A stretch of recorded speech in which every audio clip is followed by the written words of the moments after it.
Thanks for joining us for another video. I'm Dwayne and this is Kevin. Today we're going to talk about what Kevin and I discovered when Harley put out their twin-cooled bikes. I wouldn't say we busted a myth, but we certainly clarified some things that you might be surprised about.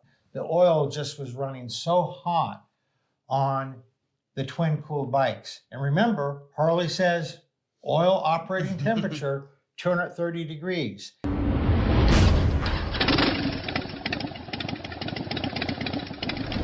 So, when Harley come out with the twin-cooled bikes or water-cooled or wet heads as some refer to them as, I think everybody was under the assumption that bike's going to run cooler. It's water-cooled. Not the case. No, yeah. When they first came out, I'm usually not an early adopter because when things first come out, there's usually problems. Yeah. But when the 14 first came out, I went ahead and got one.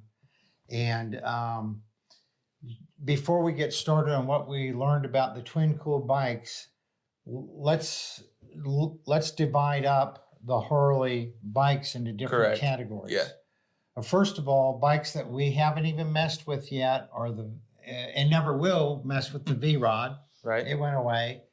We thought about the Street. It went away. Those were both water-cooled bikes. But now they have the Sportster S and the Pan America. The Rev Max. Yeah, with the Rev Max engine, which is fully water-cooled. We have not messed with those at all. We're waiting to see if they go the way of the V-Rod and the Street, or if they actually do gain traction and become part of Harley's stable. Because every time we start to think, hey, let's start making parts for the Street, they go away. Yeah. So what are what we look at as Harleys? There's the Evo, Evolution, the Twin Cam, and the Milwaukee 8. And in those families that you have completely air-cooled bikes. So like the Sportster is a completely air-cooled bike. The Dyna is a completely air-cooled bike. The Twin Cams up through 13, all of them completely air-cooled, okay? Then they introduced the twin-cooled bike in 14, which was still a twin cam. A touring model. Right. And then in 2018, they introduced the M8 Softail, which is an air-cooled and oil-cooled bike. They have an external oil cooler up front. So nowadays, you can't get a Sportster anymore. They quit making them. Yeah. Okay. Can't get a new one, you mean? Yeah, you can't get a Dyna. They killed the Dyna. Okay. So basically, you're going to get the only bikes that Harley's making now have M8 Milwaukee 8 engines. And that Milwaukee 8 engine has one of two configurations. They have oil-cooled and they have twin-cooled. An oil-cooled bike is an air-cooled bike, but they do have extra oil passage running around the exhaust valve, and they have a very large oil cooler. The twin-cooled bikes have a water pump, and they pump antifreeze or coolant around the exhaust valve, the same place that the M8 Softails pump oil around the exhaust valve. So they all are air-cooled. In addition to air cooling, some of them are oil-cooled just around the exhaust valve, and the twin-cooled are not a water-cooled bike. They just have coolant going around the exhaust valves in the heads, nowhere else in the engine. And they have a water pump. So guess where Harley put the water pump? They put it right where they usually put the oil cooler.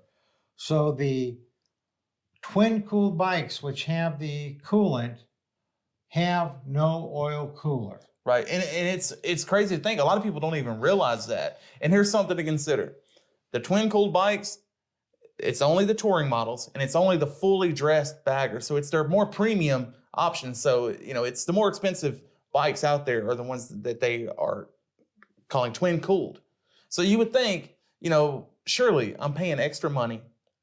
It has all the benefits of the lower tier bikes, but then also supplemented by water cooling. And it's just not the case. I can understand how people think that and come to that conclusion, but if you think you have an oil cooler, an OEM oil cooler on your water-cooled bike, you just don't.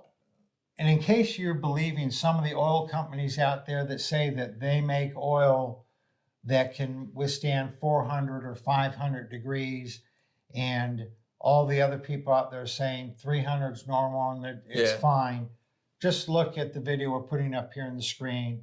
You know, 230 degrees is the target temperature for oil on a Harley, according to Harley and according to all the tests we've done over the years.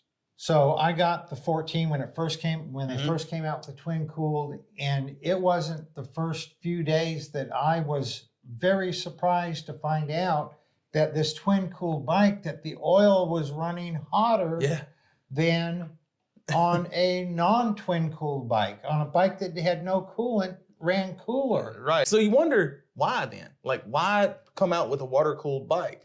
Well, I think it was twofold. Harley was seeing if they could incorporate radiators into the lowers, which they did, and they kept the iconic look of the Harley, but it's now has some water cooling. Yeah. But and I think the other big thing was they wanted to have more power, and so with the twin cool bikes, they do have that extra cooling.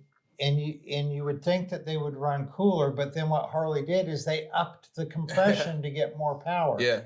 So the twin cooled bikes have a higher compression ratio than the air cooled or oil cooled bikes.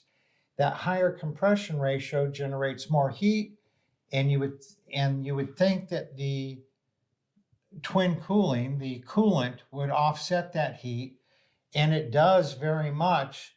But then the fatal mistake that they made, and it's a bad mistake, they replaced the oil cooler with a water pump.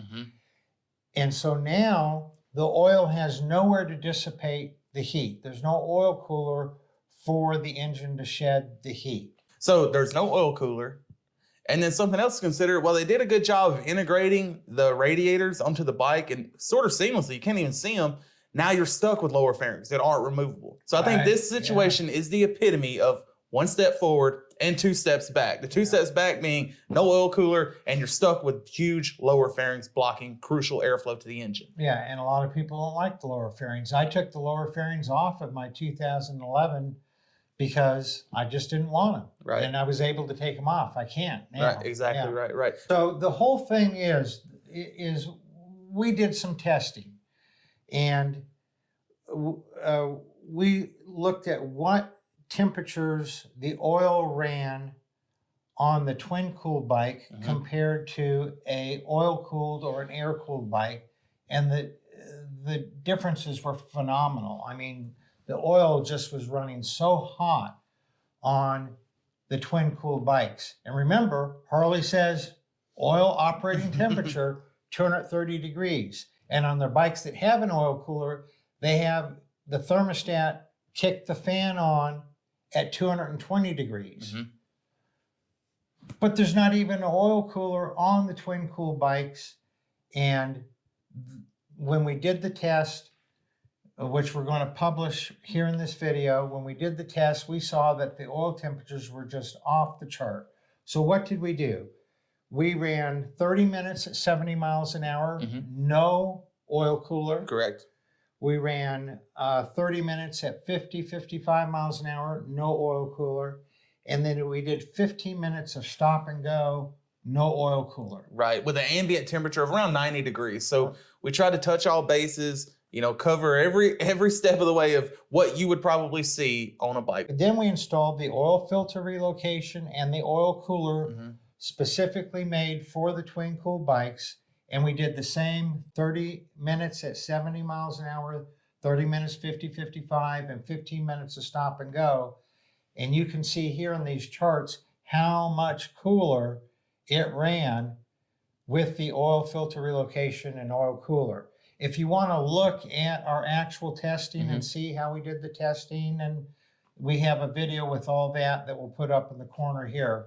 But the bottom line is, having a twin cooled bike without an oil cooler, there's no possible way to get that engine, no matter what fans you put on it, no matter what other things you do to cool that bike down, there's no way, because there's no place for the That's oil right.